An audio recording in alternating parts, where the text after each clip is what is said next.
Buenos días, queridos hermanos y hermanas. Bienvenido nuevamente a nuestro retiro espiritual. ¿Qué quieres que Jesús haga por ti? Y vamos en esta reflexión número 22. Pidamos la gracia del Espíritu Santo para que Él ilumine esta nuestra reflexión. Ven, Espíritu Divino, ilumina nuestra mente y nuestro corazón en esta reflexión de hoy y haz que tu gracia y que tu palabra penetre hasta lo más profundo de nuestra mente y de nuestro ser.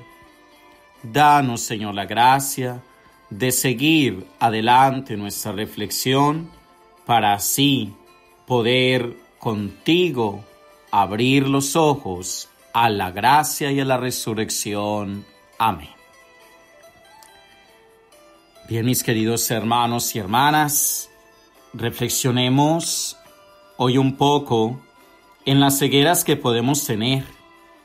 Y para ello tomemos un texto del libro del Génesis, donde se nos habla de una mirada equivocada, la mirada de nuestros primeros padres, que seguramente es también nuestra mirada, ya que estamos heridos por el pecado original.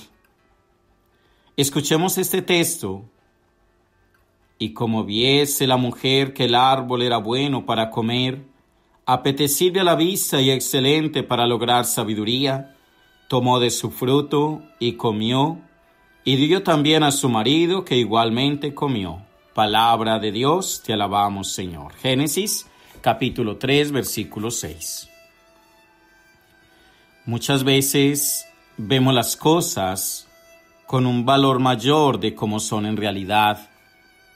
Este es un tipo de ceguera y hoy debiéramos pedirle al Señor, a nuestro Señor, que veamos las cosas en su justa medida. El libro del Génesis nos dice que la mujer vio que el árbol era apetecible a la vista, es decir, su mirada se centró de una manera equivocada en las cosas y por ello les dio más valor del que tenían. Y desde entonces, los seres humanos, viendo lo apetecible a la vista, deseamos tener cosas. Y entre más cosas tenemos, menos satisfechos estamos. Y hasta nos llenamos de cosas que después no nos sirven absolutamente de nada. ¿Cómo estamos viendo las cosas en nuestro ministerio, en nuestro servicio? Pregúntate. Pidamos al Señor que nos ayude a verlas realmente como son. Es decir, que no nos apeguemos a ellas. En otras palabras, que recobremos la vista para vivir la pobreza en solidaridad. ¿Pero qué significa esto?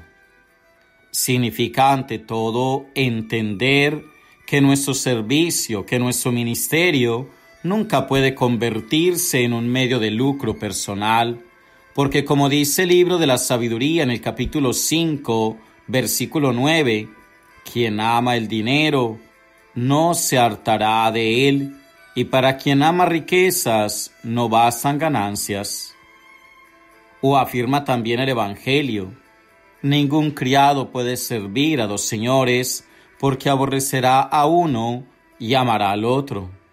O bien se entregará al uno y despreciará al otro. No podéis servir a Dios y al dinero. Lucas, capítulo 16, versículo 3. El apego al dinero, a tener y a tener cosas, produce en el hombre, también en los ministros, en los servidores, insensibilidad. Sí, porque no le duele la situación de los demás. Produce pereza. Como todo lo tengo, entonces me tranquilizo. Produce desperdicio. Lo que no nos cuesta, hagámoslo fiesta, decimos. Produce antitestimonio. Vivimos mejor, mucho mejor que mucha otra gente. Y da vergüenza, mis queridos hermanos, a mi modo de ver, y respetando las variadas opiniones, que pensemos que ganamos económicamente muy poco. Si hiciéramos cuenta de todo lo que se nos ofrece, entonces nosotros verdaderamente debiéramos preguntarnos qué nos hace falta para vivir bien. Todos sabemos que vivimos mucho mejor que una gran cantidad de personas. Pensemos ahora o pasemos ahora a las personas. Muchas veces vemos distinto a como Dios las ve, a como son en realidad. Este es un tipo de ceguera y hoy debiéramos pedirle al Señor, a nuestro Señor, que veamos las personas en su justa medida. El libro del Génesis nos dice que la mujer vio que el árbol era bueno para comer, es decir, su mirada se fijó en el placer centrado, aquí en la gula, y desde entonces los seres humanos, dejándonos llevar por lo que nos produce placer, nos enceguecemos. No miramos las personas y la realidad en su justa medida. Preguntémonos, ¿cómo estamos viendo las personas en nuestro servicio, en nuestro ministerio? Pidámosle al Señor que nos ayude a verlas realmente como son, es decir, que recobremos la vista para vivir el afecto en castidad. ¿Pero qué significa el afecto en castidad? Significa entender que todos somos creados por amor y para el amor. Significa ver que el verdadero amor solo busca el bien, todo el bien, y siempre el bien del ser amado. Significa comprender que hombre y mujer somos complementarios, iguales en dignidad y con los mismos valores y derechos. Significa ser conscientes que el otro merece respeto porque es persona como yo. También merezco respeto. Cuidar nuestros sentidos, estar atentos a los afectos, cultivar verdaderas amistades sin poseerlas, hacer parte de la sensatez. Todos debemos y sabemos que cuando los sentimientos están involucrándose más allá de lo equilibrado, todos percibimos cuando el afecto de otra persona nos agrada y cuando las manifestaciones personales y sensibles llegan a ser confidencias que se vuelven incluso exclusivas. Cuando advertimos esto, cuando lo vemos realmente sin dejarnos fascinar por el erotismo, entonces podremos permanecer en el amor del Señor. Ya lo explicaba Benedicto XVI cuando decía: los griegos, sin duda, análogamente a otras culturas, consideraban en el eros ante todo como un arrebato, una locura divina, que prevalece sobre la razón, que arranca al hombre de la limitación de su existencia, y en este quedar estremecido por una potencia divina, le hace experimentar la dicha más alta. De este modo, todas las demás potencias entre cielo y tierra parecen de segunda importancia. El amor todo lo vence. Dice Virgilio en las Bucólicas y añade: rindámonos también nosotros al amor. Sin embargo, la falsa divinización del eros que se produce en esos casos lo priva de su dignidad divina y lo deshumaniza.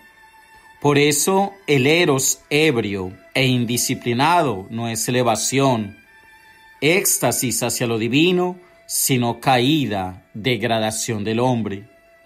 Resulta así evidente que el eros necesita disciplina y purificación para dar al hombre no el placer de un instante, sino un modo de hacerle pregustar en cierta manera lo más alto de su existencia, esa felicidad a la que tiende todo nuestro ser. Pidámosle al Señor que nos libre del eros ebrio. Para ser sensatos, hermanos, ante los arrebatos eróticos que sin duda todos sentimos, se necesitan los recursos espirituales y naturales para no sucumbir a la tentación.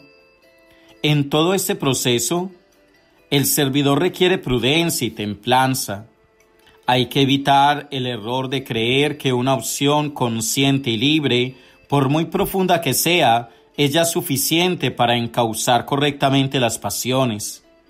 Estas son automáticas y ciegas, y buscan siempre sus objetos propios, por más elevado que se halle el sujeto en su camino de purificación interior. Si como sacerdotes nos permitimos todo tipo de películas, páginas de internet, espectáculos y diversiones, en la variada oferta del mercado de una sociedad hedonista como la nuestra, encontraremos fácilmente estímulos fuertes que provocarán las tendencias naturales en contra de la vocación a la castidad. Si cultivamos un tipo de relación con la mujer que es propicio para suscitar sentimientos de afecto y llegar al enamoramiento, lo más probable es que surjan de hecho esos sentimientos y que supongan un serio obstáculo para la maduración afectiva, en una vocación que pide la entrega total del propio corazón y de la propia vida a Cristo y a su reino. La naturaleza tiene sus propias leyes. No podemos jugar con ellas. Pensemos entonces, mis queridos hermanos y hermanas, cómo estamos viviendo esa clase de ceguera, cómo estamos viviendo esa clase de tentación, y pidámosle al Señor para que nos abra nuestros ojos, los ojos del corazón, y podamos vencer así toda tentación y todo pecado. Amén. Bendecido día.